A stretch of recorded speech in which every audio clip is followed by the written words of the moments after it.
जाने कैसे सपनों में खो गई अखियाँ, मैं तो हूँ जागी मेरी सो गई अखियाँ। दुनिया भर में थे खूबसूरती के चर्चे, खुद प्यार के लिए तरसती रही अभिनेत्री, पहली शादियां भी रहीं फेल और फिर जिंदगी में मिला बेइंतहा दर्द, आखिरी वक्त में झेली तंगहाली। दोस्तों, स्वागत है आपका एक फिल्मी स्टोरी में, जिसे सुनकर आपके होश उड़ जाएंगे। हिंदी सिनेमा की एक ऐसी एक्ट्रेस जिसके चेहरे से नजरें नहीं हटती थीं, न सिर्फ शानदार अभिनय बल्कि जिसकी खूबसूरती के लोग कायल थे और उन्हें अपनी फिल्मों में लेने के लिए लालयित थे। अपनी गजब की सुंदरता से लोगों को एक ही नज़र में मोहपाश में बांध लेने वाली इस अभिनेत्री का नाम लीला नायडू था। 50 और 60 के दशक में लीला नायडू का हिंदी सिनेमा में सिक्का चलता था। 1954 में महज 14 साल का आयु में फेमिना मिस इंडिया का ताज जीतकर लीला नायडू ने खूब चर्चा बटोरी। एक्ट्रेस का नाम उस दौरान 10 वर्षों तक वोग मैगजीन की दुनिया भर में 10 सबसे ज्यादा खूबसूरत महिलाओं की लिस्ट में भी शामिल था। कई दिग्गज अभिनेता उनकी खूबसूरती से प्रभावित थे, जिनमें से एक नाम राज कपूर का भी था। अपने पेशेवर जीवन में जितनी चर्चा पाई उतना ही दर्द उन्हें निजी जीवन में मिला। तो चलिए आज हिंदी सिनेमा की इस खूबसूरत अभिनेत्री के जीवन के कुछ पन्नों से जानते हैं खास बातें। मुंबई में जन्मी लीला नायडू की शिक्षा दीक्षा जेनेवा और स्विट्जरलैंड में हुई थी। एक्ट्रेस को कई रोल ऑफर हुए, लेकिन उन्होंने अपनी पढ़ाई के चलते इन्हें ठुकरा दिया। हालांकि 1960 में ऋषिकेश मुखर्जी की फिल्म अनुराधा से लीला नायडू ने अपना डेब्यू किया।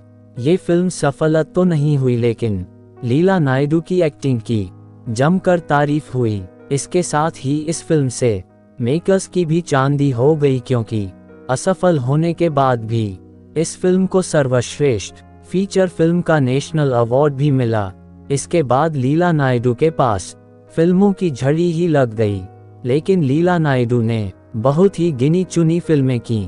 दोस्तों, स्टोरी में आगे बढ़ने से पहले मेरी आपसे एक छोटी सी रिक्वेस्ट है। अगर अभी तक आपने हमारे YouTube चैनल को सब्सक्राइब नहीं किया है तो कर लीजिए और साथ में बेल आइकन जरूर प्रेस करें, जिससे हमारी वीडियो की नोटिफिकेशन सबसे पहले आप तक पहुंचे। तो प्लीज चैनल को सब्सक्राइब करना ना भूले। चलिए स्टोरी में आगे बढ़ते। एक्ट्रेस लीला नायडू को उनकी खूबसूरती के लिए तो याद किया ही जाता है। इसके अलावा कई फिल्में ऐसी हैं जिनमें उनके बेजोड़ अभिनय की आज भी सराहना होती है। एक्ट्रेस के करियर में ये रास्ते हैं।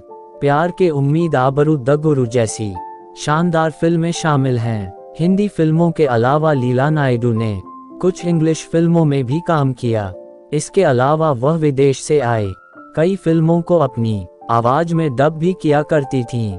लीला नायडू पेशेवर जिंदगी पटरी पर चल रही थी और वह सफलता की सीढ़ियां चढ़ रही थीं, लेकिन उनकी निजी जिंदगी में कुछ भी सही नहीं चल रहा था। मात्र 17 साल की उम्र में ही लीला नायडू ने ओबरॉय होटल के मालिक के बेटे तिलक ओबरॉय से शादी कर ली थी। तिलक एक्ट्रेस से उम्र में 16 साल बड़े थे और 33 साल के थे, लेकिन उनकी ये शादी ज्यादा दिन नहीं चली। बताया जाता है था कि वह लीला नायडू के साथ काफी बुरा बर्ताव करते थे, लेकिन एक्ट्रेस ने कभी भी इसे सबके सामने जाहिर नहीं होने दिया। शादी के कुछ साल बाद ही लीला नायडू का पति से तलाक हो गया। इसके बाद लीला नायडू ने मुंबई के रहने वाले एक कवि से शादी कर ली, लेकिन इस बार भी शादी के मामले में उनकी किस्मत अच्छी नहीं रही और दूसरी शादी भी 2 दशक बाद टूट गई। दूसरी शादी टूटने के साथ ही लीला नायडू भी बुरी तरह से टूट गईं और उन्होंने खुद को सभी से अलग कर लिया। वह गुमनामी में जिंदगी बिताने लगीं, यहाँ तक कि लीला नायडू ने घर से निकलना भी बंद कर दिया। बताया जाता है कि उन्होंने खुद को नशे में डुबो लिया था। 1991 में पिता की मौत के बाद उनकी जमीन के लिए लीला नायडू ने कानूनी लड़ाई लड़ी और अपनी जमा पूंजी भी उसमें लगा दी। देखते ही देखते उनके सारे पैसे खत्म हो गए और वह आर्थिक तंगी का भी शिकार हो गईं। इसकी वजह से उन्हें अपने घर में किराएदार रखने पड़े ताकि घर का खर्च चल सके। आखिरकार एक दिन वो इस दुनिया से चल बसीं, लेकिन आज भी उनकी फिल्में यादगार हैं।